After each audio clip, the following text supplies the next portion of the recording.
Assalamualaikum warahmatullahi wabarakatuh. Hamdalillah, sholatan wa salaman li Rasulillah wa ala alihi wa sahbihi wa mawalah. La haula wa la quwwata illa billah. Ya ayuhan nas, kulu mimma fil ardi halalan thayyiba wa la tattabi'u khutuwati syaitan innahu lakum aduwwun mubin. Al-ayah amma ba'd. Para hadirin majelis rahmah yang berbahagia, alhamdulillah kita dapat berkumpul lagi. Mudah-mudahan dalam waktu yang singkat ini kita dapat memperoleh ilmu yang bermanfaat setidaknya untuk diri kita sendiri, keluarga kita, dan alhamdulillah jika bermanfaat untuk orang-orang di sekeliling kita. Amin. Beberapa waktu yang lalu, kita semua, hampir kita semua, ramai dan hangat membicarakan tentang logo halal yang baru yang dikeluarkan oleh pemerintah ya. Banyak yang pro, banyak yang kontra, dan sebagian juga banyak yang memberikan analisa dari berbagai sudut pandang. Ya, semuanya sah-sah aja dilakukan ya, sebagai bagian dari kebebasan berpendapat di negeri kita ini.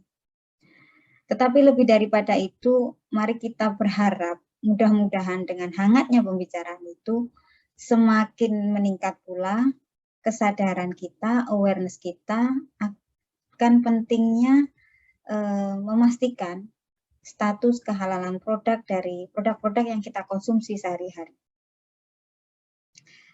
Mari kita perhatikan di sekeliling kita.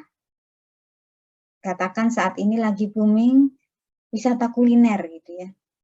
Banyak sekali makanan, minuman dari berbagai jenis, berbagai rasa, kemasan yang sangat cantik, itu bermunculan di mana-mana.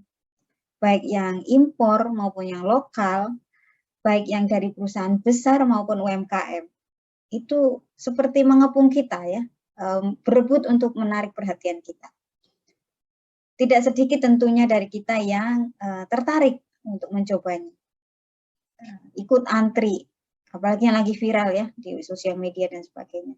Brand-brand franchise yang berdatangan, yang bermunculan itu tidak segan-segan untuk membakar uangnya ya, melakukan promosi besar-besaran supaya kita tertarik untuk mencobanya. Dan kira-kira seberapa perhatian sih kita terhadap status kehalalan dari produk-produk yang kita beli itu? Apakah kita selalu mengecek ada label halalnya atau tidak dalam kemasannya? Misalnya tidak pun, apakah kita memikirkan atau memperhatikan kira-kira proses pengolahannya itu sudah sesuai dengan standar halal atau tidak? Apakah di dalamnya mengandung zat-zat atau ingredient komponen yang non halal? Misalnya kita makan di mall atau di food court gitu ya, apakah kita sudah teryakinkan produk atau makanan minuman yang kita beli walaupun zatnya mungkin halal, tetapi apakah diproses dan sampai disajikan di hadapan kita itu bebas dari kontaminasi zat-zat yang tidak halal di sekelilingnya.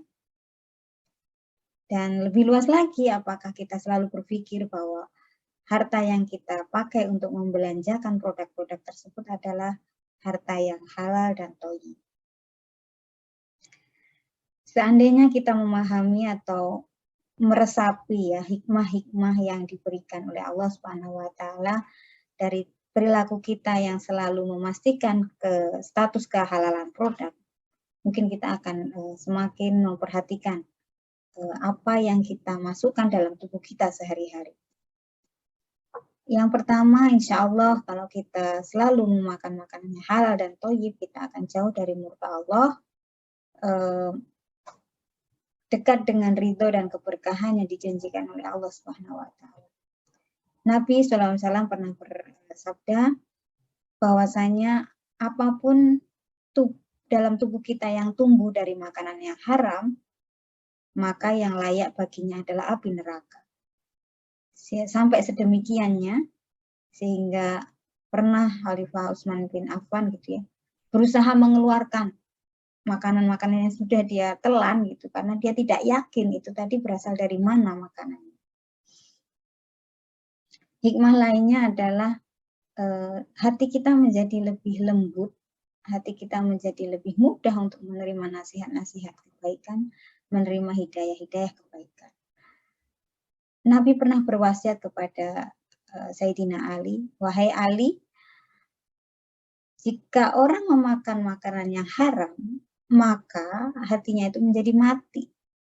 Dia tidak peduli dengan agamanya, dia menyepelekan agamanya, lemah imannya, kemudian doanya tidak diijabah, dan akhlaknya menjadi buruk, kemudian ibadahnya juga menjadi sedikit.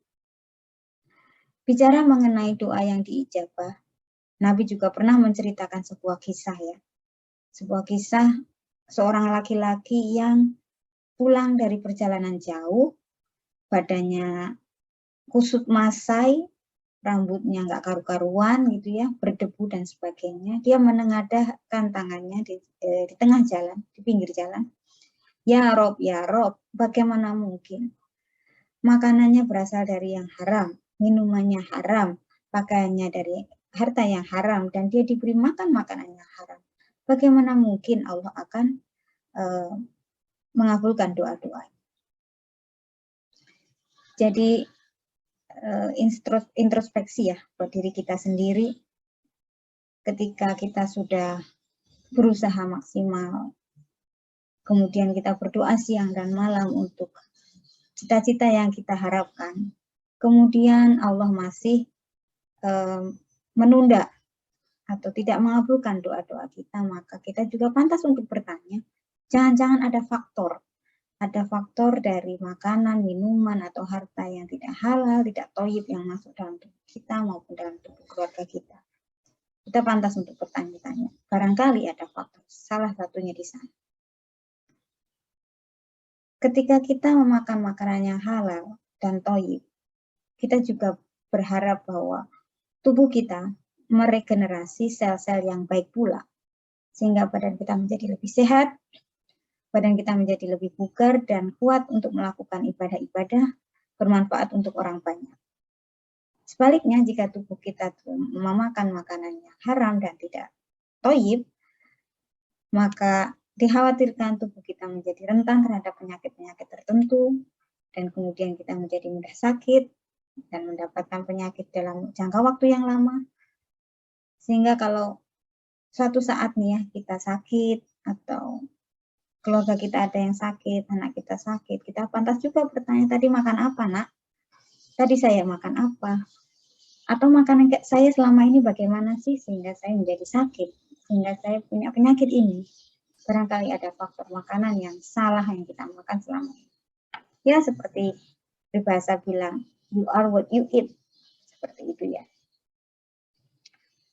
Demikian pula dengan perilaku dan akhlak. Seseorang yang menjaga makanannya selalu halal dan thayyib, maka dia berhak untuk mendapatkan kesalehan sepanjang hidupnya. Dia terbebas dari kemaksiatan. Dia berperilaku baik, akhlakul karimah. Dan sebaliknya, orang yang makan makanan yang haram dan tidak thayyib, maka dikhawatirkan perilaku dan akhlaknya dapat merusak masyarakat, melakukan keonaran yang meresahkan sekelilingnya, seperti itu. Sehingga misalnya suatu hari anak kita melakukan perilaku yang buruk, atau dia tidak bisa menjaga kesalehannya, kesopan santunannya, padahal kita sudah sedemikian mendidiknya, kita sudah sedemikian memberikan contoh dan teladan, kita pantas untuk bertanya, apakah ada faktor makanan, minuman, dan harta yang tidak halal, tidak thayyib kita berikan kepadanya. Mudah-mudahan ini menjadi peringatan terutama untuk saya sendiri, bagi kita semua, untuk selalu berhati-hati, memastikan kehalalan dan kethayyiban makanan, minuman, dan harta yang kita masukkan dalam tubuh kita, pada keluarga kita, dan pada orang-orang di sekeliling kita yang kita sayangi. Sekian, wabillahi taufiq wal hidayah. Assalamualaikum warahmatullahi wabarakatuh.